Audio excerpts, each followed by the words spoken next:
Hello guys, welcome back to JK study online. Guys, मैं लाया हूँ आपके लिए इंडियन पॉलिटी के इंपॉर्टेंट एमसीक्यूज जो रिसेंटली आपके सीबीटी एग्जाम्स में पूछे गए थे। ये आपके अपकमिंग एग्जाम्स जैसे कि बीएलडब्ल्यू, एफडब्ल्यूए और भी लगभग जेके एसएसबी के सभी एग्जाम्स जिसमें इंडियन पॉलिटी आपसे पूछी जाएगी, उसके लिए हेल्पफुल रहेगी वीडियो। इसलिए इस वीडियो को स्टार्टिंग से लेके एंड तक ज़रूर देखिएगा, क्योंकि ये सभी क्वेश्चंस ऑलरेडी जेकेएसएसबी ने अपने डिफरेंट एग्जाम्स में पूछ चुके हैं। ये आपको ध्यान में रखना है। तो गाइस, वीडियो को शुरू करते हैं। फर्स्ट इंपॉर्टेंट क्वेश्चन है, who is known as the father of Indian constitution. तो इनमें से कौन थे जिनको as the father of Indian constitution के नाम से जाना जाता है। ऑप्शंस हैं बी आर अम्बेडकर, महात्मा गांधी, सच्चिदानंद सिन्हा और डी ऑप्शन है राजेंद्र प्रसाद। तो मैं आपको बता दूं, इसका जो राइट आंसर रहेगा वो रहेगा ऑप्शन ए यानी बी आर अम्बेडकर। तो ऑप्शन ए बिल्कुल राइट रहेगा क्वेश्चन नंबर 1 का। चलते हैं नेक्स्ट क्वेश्चन की ओर। नेक्स्ट है हमारा question number 2। Who was the chairman of constituent assembly. Constituent assembly जिसका काम दिया गया था इंडियन कॉन्स्टिट्यूशन को बनाना, तो उसके फर्स्ट चेयरमैन कौन थे ये आपको बताना है। तो फर्स्ट चेयरमैन थे उसके सच्चिदानंद सिन्हा, ये आपको ध्यान में रखना है। वो थे टेम्पररी चेयरमैन, ठीक है। तो इस क्वेश्चन का जो राइट आंसर रहेगा वो रहेगा ऑप्शन सी। यानी अगर आपसे पूछा गया होगा कि चेयरमैन ऑफ कॉन्स्टिट्यूएंट असेंबली तो वो होंगे राजेंद्र प्रसाद। अगर फर्स्ट पूछा गया होगा तो वो होंगे सच्चिदानंद सिन्हा। तो ये आपको ध्यान में रखना है।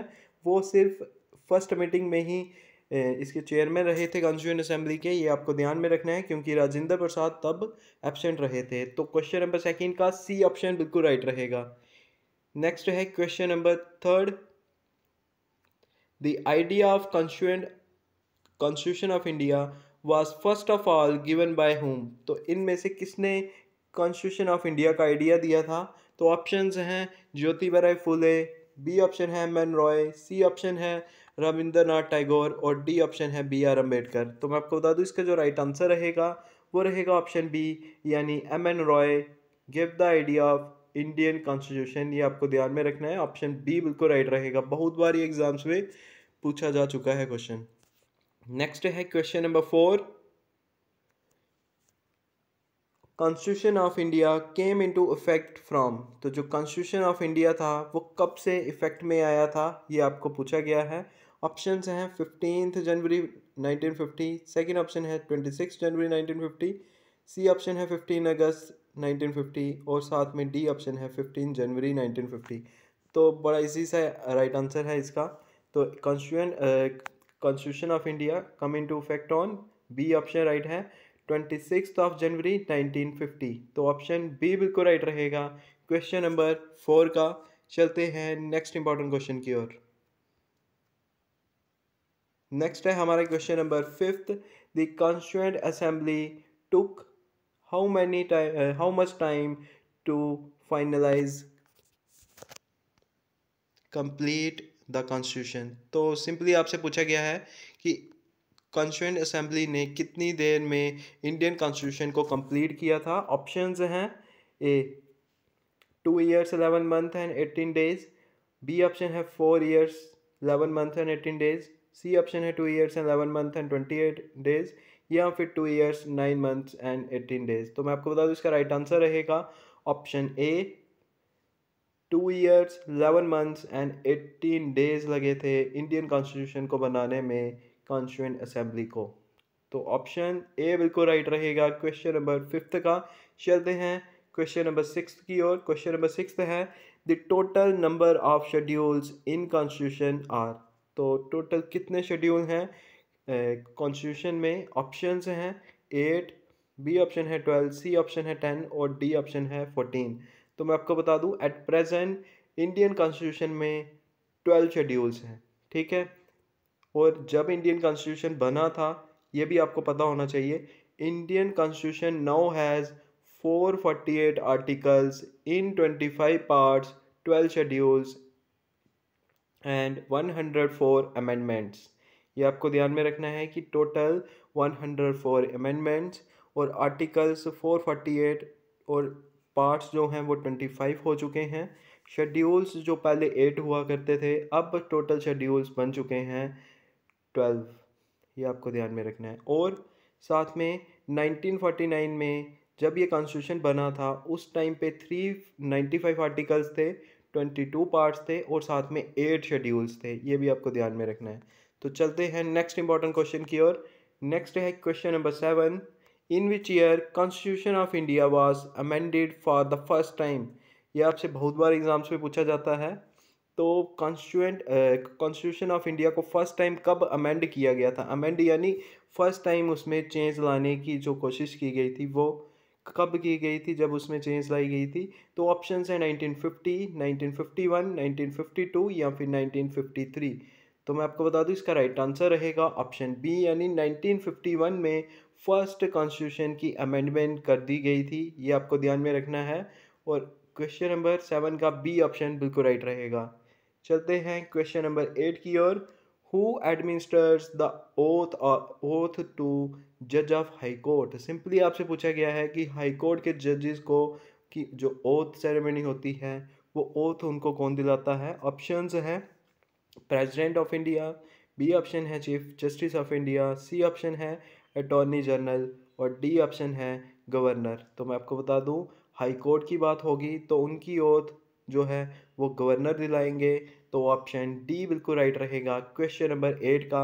ये भी आपको ध्यान में रखना है, बहुत बार एग्जाम्स में पूछा गया है और जेकेएसएसबी ने रिसेंटली इसको पूछा भी है। तो चलते हैं नेक्स्ट इंपॉर्टेंट क्वेश्चन की ओर। नेक्स्ट है हमारा question number 9, the term of office of the vice president is as follows. तो जो वाइस प्रेसिडेंट ऑफ इंडिया हैं उस उनका टर्म कितना रहता है? टर्म यानी वो कितनी देर तक अपने ऑफिस में रहते हैं, ये आपको ध्यान में रखना है। तो ऑप्शंस हैं, ए ऑप्शन है 6 ईयर, बी ऑप्शन है 4 ईयर्स, सी ऑप्शन है 7 ईयर्स और डी ऑप्शन है 5 ईयर्स। मैं आपको बता दूं क्वेश्चन नंबर 9 का राइट आंसर रहेगा 5 ईयर्स यानी डी ऑप्शन बिल्कुल राइट रहेगा। ये आपको ध्यान में रखना है। तो डी ऑप्शन को आप इसके लिए करेक्ट करेंगे। क्वेश्चन नंबर 9 का the term of office of the vice president is 5 years. 5 साल के लिए वाइस प्रेसिडेंट ऑफ इंडिया को इलेक्टोरल कॉलेज के थ्रू इलेक्ट किया जाता है। ये आपको ध्यान में रखना है। चलते हैं नेक्स्ट इंपॉर्टेंट क्वेश्चन की ओर। नेक्स्ट है question number 10, which of the following schedules of the Constitution of India deals with matters like the formation of new states। तो सिंपली आपसे पूछा गया है कि जो न्यू स्टेट्स की फॉर्मेशन होती है उसके लिए कौन सा जो शेड्यूल है वो डील करता है। ऑप्शंस हैं फर्स्ट शेड्यूल, बी ऑप्शन है सेकंड और सी ऑप्शन है थर्ड शेड्यूल, डी ऑप्शन है फोर्थ शेड्यूल। तो मैं आपको बता दूं इसका राइट आंसर रहेगा ऑप्शन ए यानी फर्स्ट शेड्यूल, क्योंकि JNK जो पहले स्टेट हुआ करती थी उसको भी इसी के अंडर बना दिया गया था यूटी। ये भी आपको ध्यान में रखना है। तो फॉर्मेशन हो न्यू स्टेट्स की वो भी इसी के अंडर होती है। आर्टिकल कौन सा इसके रिलेटेड है ये आप बता सकते हैं, नहीं तो मैं आपको नेक्स्ट वीडियो में बता ही दूंगा, ठीक है। आर्टिकल कौन सा है जो डील करता है with the formation of new states या फिर एग्जिस्टिंग स्टेट को यूटी में बनाने में, ठीक है। तो क्वेश्चन नंबर 10 का ए ऑप्शन बिल्कुल राइट रहेगा। ये आपको ध्यान में रखना है। फर्स्ट शेड्यूल जो है वो डील करता है कॉन्स्टिट्यूशन ऑफ इंडिया का deals with the matters like the formation of new state.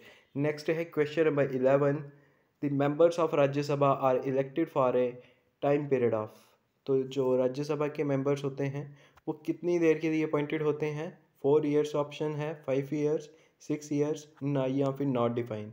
तो मैं आपको बता दूं इसका राइट आंसर रहेगा ऑप्शन सी यानी टोटल 6 ईयर के लिए राज्यसभा के जो इलेक्टेड मेंबर्स होते हैं वो इलेक्ट किए जाते हैं। ये आपको ध्यान में रखना है।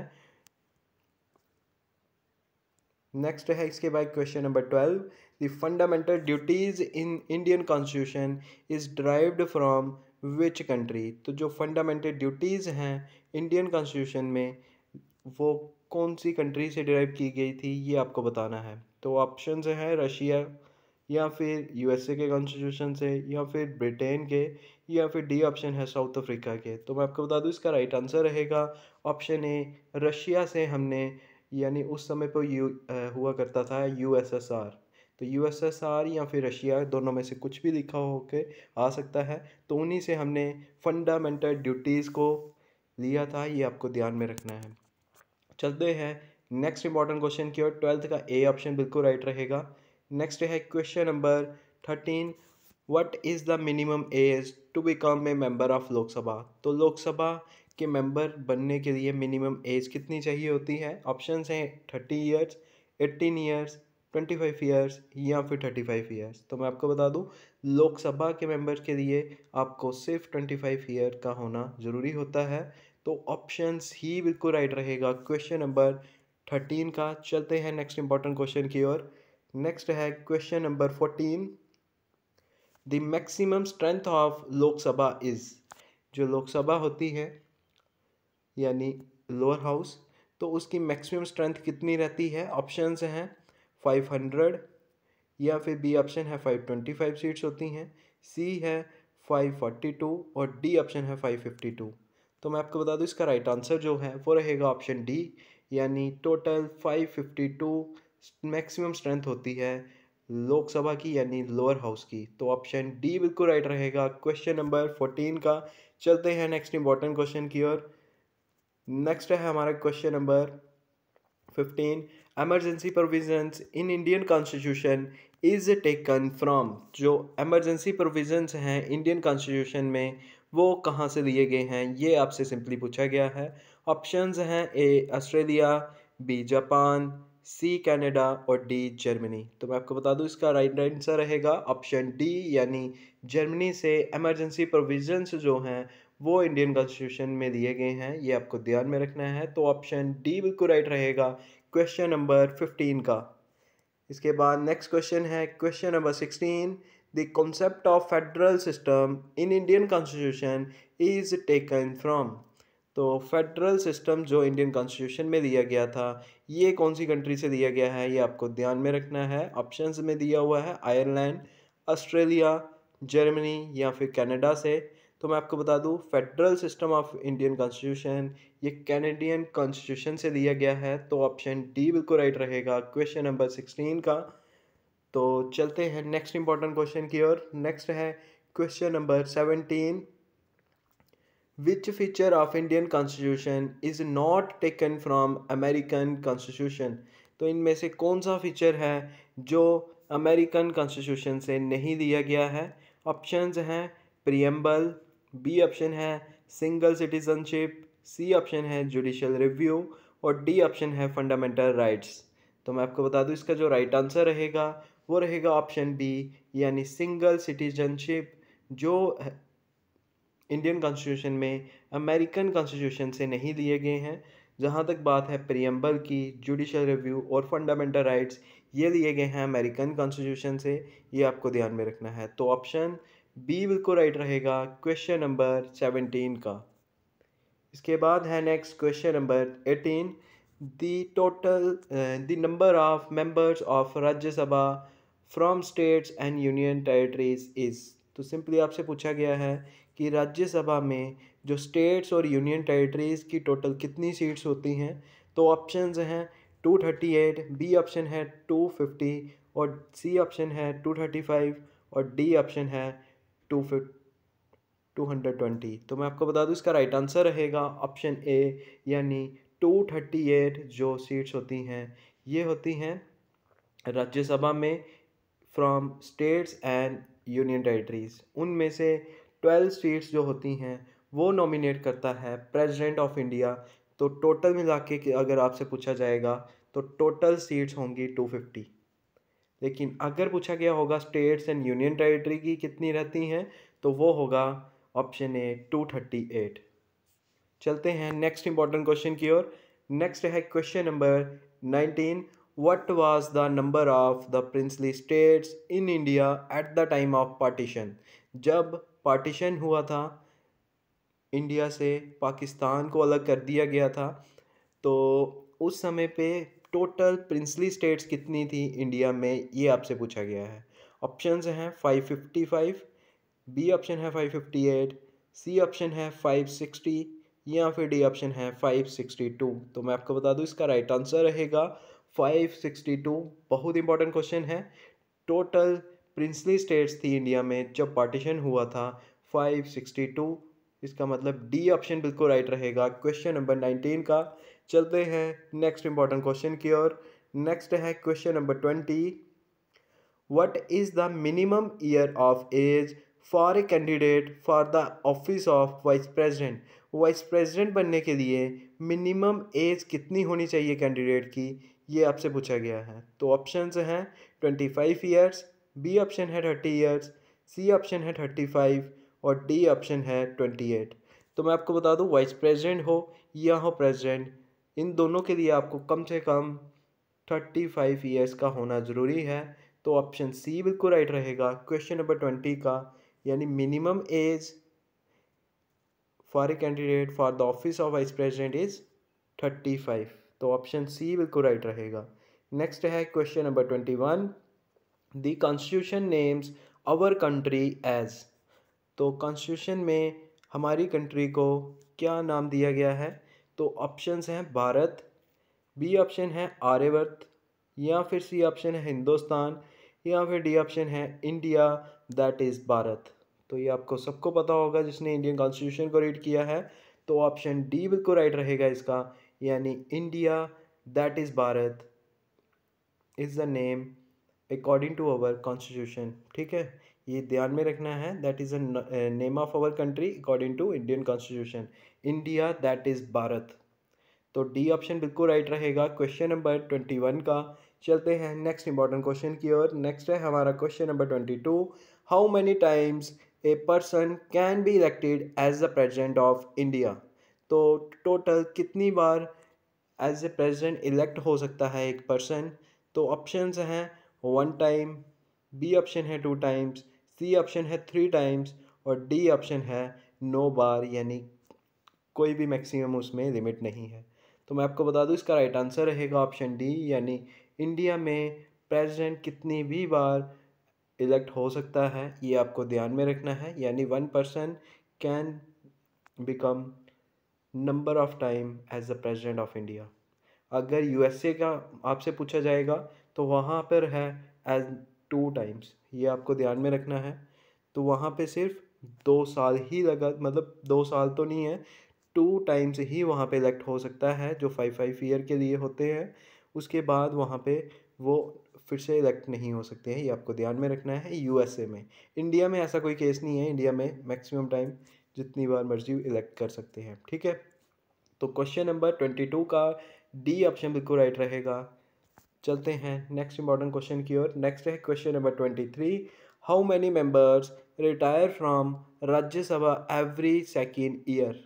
तो कितने मेंबर्स होते हैं राज्यसभा में जो हर 2 साल के बाद रिटायर होते हैं? ये बहुत इंपॉर्टेंट क्वेश्चन है, ये भी आपसे पूछा गया था अभी रिसेंटली। तो ऑप्शंस हैं 1/3, बी ऑप्शन है 1/5 या फिर 1/2 या फिर डी ऑप्शन है 2/3। तो मैं आपको बता दूं, इसका राइट आंसर रहेगा ऑप्शन ए, यानी total 1/3 of the members retire from the Rajya Sabha every second year. तो एक इंसान 6 ईयर के लिए रहता है ऑफिस में, ये तो आपको पता होगा, लेकिन हर 2 साल के बाद वहाँ पे 1/3 मेंबर्स रिटायर भी होते हैं, ये भी आपको ध्यान में रखना है। इसीलिए राज्यसभा को बोला जाता है एज द परमानेंट हाउस, वो कभी भी डिसॉल्व नहीं होता है। ठीक है, तो चलते हैं क्वेश्चन नंबर 24 की ओर। गाइज, अगर आपको वीडियो अच्छी लग रही है तो वीडियो को लाइक कीजिए, ठीक है, और साथ में आप शेयर भी कर सकते हैं अपने फ्रेंड्स के साथ, इससे हमें हेल्प मिलेगी। और गाइज, वीडियो को आगे बढ़ाने से पहले मैं आपको बता दूं, इसके बाद हम ज्योग्राफी में जो इम्पोर्टेंट क्वेश्चंस पूछे गए हैं, उसके बाद हिस्ट्री में जो इम्पोर्टेंट क्वेश्चंस पूछे गए हैं, इकोनॉमिक्स, और उसके बाद करंट अफेयर्स भी, ये सभी क्वेश्चंस आपके लिए लाएंगे। नेक्स्ट वीडियो आपको किसके ऊपर चाहिए ये आप बता सकते हैं कमेंट्स में। तो गाइज, नेक्स्ट क्वेश्चन को पढ़ते हैं। नेक्स्ट है question number 24। Which of the following is not included in the qualification for being a जज in the supreme court? Simply आपसे पूछा गया कि सुप्रीम कोर्ट के जज के लिए इनमें से क्या एज ए क्वालिफिकेशन इंक्लूडेड नहीं है? ऑप्शंस हैं he she should be a citizen of India, B option है he should be a respected jurist in the eye of parliament, C option है he she must be a जज in the high court for at least 5 years, D option है he should be a lawyer in the high court for at least 10 years. तो मैं आपको बता दूं इसका right answer जो है वो रहेगा ऑप्शन बी, जो फर्स्ट ऑप्शन है, थर्ड ऑप्शन है और साथ में फोर्थ ऑप्शन है। ये सारी की सारी क्वालिफिकेशंस हैं एज ए जज ऑफ सुप्रीम कोर्ट अगर आपको इलेक्ट होना है, ठीक है। तो गाइज नेक्स्ट क्वेश्चन की ओर चलते हैं, इसका बी ऑप्शन बिल्कुल राइट रहेगा। नेक्स्ट है question number 25, who can remove the जज ऑफ सुप्रीम कोर्ट। तो सुप्रीम कोर्ट के जज को कौन रिमूव कर सकता है। ऑप्शंस हैं chief justice of supreme court, B option है only the president, only the parliament, या फिर D both parliament and president. तो मैं आपको बता दूं इसका राइट आंसर है डी ऑप्शन, यानी both parliament and president can remove the जज of supreme court, only president और only parliament can not remove the जज ऑफ सुप्रीम कोर्ट। ये भी आपको ध्यान में रखना है। चलते हैं नेक्स्ट इंपॉर्टेंट क्वेश्चन की ओर। नेक्स्ट है question number 26, which article of Indian constitution says that there shall be a president of India. तो कौन सा ऐसा आर्टिकल है इंडियन कॉन्स्टिट्यूशन का जो बताता है कि प्रेसिडेंट होना चाहिए इंडिया का। तो ऑप्शंस हैं ए 61, बी ऑप्शन है 62, सी ऑप्शन है 52 और डी ऑप्शन है 74। तो मैं आपको बता दूं इसका राइट आंसर रहेगा ऑप्शन सी, यानी 52 आर्टिकल जो है वो बताता है कि there shall be a president of India, ठीक है। तो प्रेसिडेंट की इलेक्शन से रिलेटेड कौन सा आर्टिकल है ये आप मुझे कमेंट्स में बता सकते हैं। चलते हैं इसके बाद नेक्स्ट क्वेश्चन की ओर। नेक्स्ट है question number 27, which article of Indian constitution envisages that there shall be a attorney general of India. तो अटॉर्नी जनरल से रिलेटेड कौन सा आर्टिकल है ये आपसे पूछा गया है। ऑप्शन है 78 आर्टिकल, या फिर आर्टिकल 76, या फिर आर्टिकल 67, या फिर आर्टिकल 113। तो मैं आपको बता दूं इसका जो राइट आंसर रहेगा वो रहेगा ऑप्शन बी, यानी आर्टिकल 76 जो है वो डील करता है विद द अटॉर्नी जनरल, जो होता है हाईएस्ट लॉ ऑफिसर, ठीक है। तो चलते हैं नेक्स्ट इंपॉर्टेंट क्वेश्चन की ओर। नेक्स्ट है question number 28, how can the post of president be vacant. जो प्रेसिडेंट की पोस्ट है वो कैसे वैकेंट रहती है ये आपसे पूछा गया है।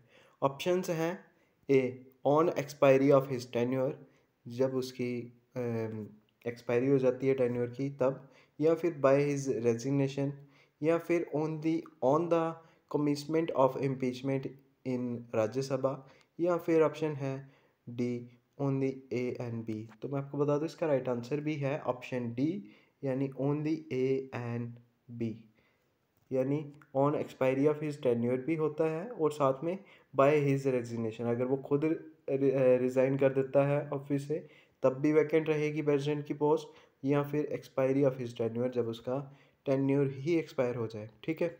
चलते हैं नेक्स्ट इंपॉर्टेंट क्वेश्चन की ओर। नेक्स्ट है question number 29, how many members in the Rajya Sabha are elected from the states and union territories.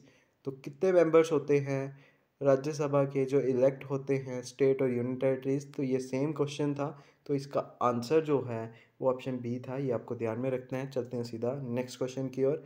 Next है question number 30, in which part of Indian Constitution the directive principles of state policy are mentioned। तो कौन से in which part of the Indian constitution, हाँ, तो जो DPSPs हैं यानी directive principles of state policy हैं तो वो कौन से पार्ट में हैं, तो ये आपसे पूछा गया है। तो ऑप्शंस हैं part second, part third, part fourth, या फिर पार्ट फिफ्थ। तो मैं आपको बता दूं इसका जो राइट आंसर रहेगा वो रहेगा ऑप्शन थर्ड, यानी ऑप्शन सी, यानी part four. Part four of the Indian constitution deals with the directive principles of state policy, और जबकि पार्ट थर्ड जो है वो डील करता है फंडामेंटल राइट्स से रिलेटेड। और पार्ट फोर, ये आपको ध्यान में रखना है, पार्ट फोर ए जो है वो डील करता है विद द फंडामेंटल ड्यूटीज़, ये आपको ध्यान में रखना है। Part third deals with the fundamental rights, part four deals with the directive principles of state policy, जो आर्टिकल 51 तक आते हैं 36 से लेकर, ठीक है। तो फिर उसके बाद 51A या फिर पार्ट 4A भी बोल सकते हैं उसे, वो डील करता है फंडामेंटल ड्यूटीज़ से। तो ऑप्शन सी बिल्कुल राइट रहेगा क्वेश्चन नंबर 30 का। चलते हैं नेक्स्ट इंपॉर्टेंट क्वेश्चन की ओर। नेक्स्ट है question number 31। The directive principles have been taken from the constitution. आप सिंपली आपसे पूछा गया है कि जो directive principles of state policy है ये कौन से कॉन्स्टिट्यूशन से लिए गए थे, इंडियन कॉन्स्टिट्यूशन में ऐड कर जो किए गए। ऑप्शंस हैं ब्रिटेन के कॉन्स्टिट्यूशन से, बी ऑप्शन है कैनेडियन कॉन्स्टिट्यूशन से, या फिर सी ऑप्शन है अमेरिकन कॉन्स्टिट्यूशन से, या फिर डी ऑप्शन है आयरलैंड। तो मैं आपको बता दूं ये आयरिश यानी आयरलैंड के कॉन्स्टिट्यूशन से लिए गए थे directive principles of state policy. तो ऑप्शन डी बिल्कुल राइट रहेगा क्वेश्चन नंबर 31 का। चलते हैं नेक्स्ट इंपॉर्टेंट क्वेश्चन की ओर। नेक्स्ट जो कि आज का लास्ट क्वेश्चन रहेगा ये है विच article of Indian constitution deals with constitutional amendments. तो कॉन्स्टिट्यूशनल अमेंडमेंट से कौन सा जो आर्टिकल है वो डील करता है। ऑप्शंस हैं, इसमें आपको आंसर सीधा दिख गया है तो मैं सीधा आपको आंसर ही बता देता हूँ इसमें। तो ऑप्शन सी इसमें राइट है, यानी आर्टिकल 368 जो है वो डील करता है इंडियन कॉन्स्टिट्यूशन के जो कॉन्स्टिट्यूएंट अमेंडमेंट्स होती हैं उससे रिलेटेड। तो ऑप्शन सी बिल्कुल राइट रहेगा क्वेश्चन नंबर 32 का। इसी के साथ आज की वीडियो कंप्लीट होती है। ये सारे इंपॉर्टेंट क्वेश्चंस थे जो आपके रिसेंटली सीबीटी एग्ज़ाम्स में आए थे पॉलिटी से। तो गाइज नेक्स्ट किसके ऊपर चाहिए वीडियो तो वो आप बता सकते हैं as a suggestion in the comments. तो गाइज इस वीडियो में इतना ही। Thank you.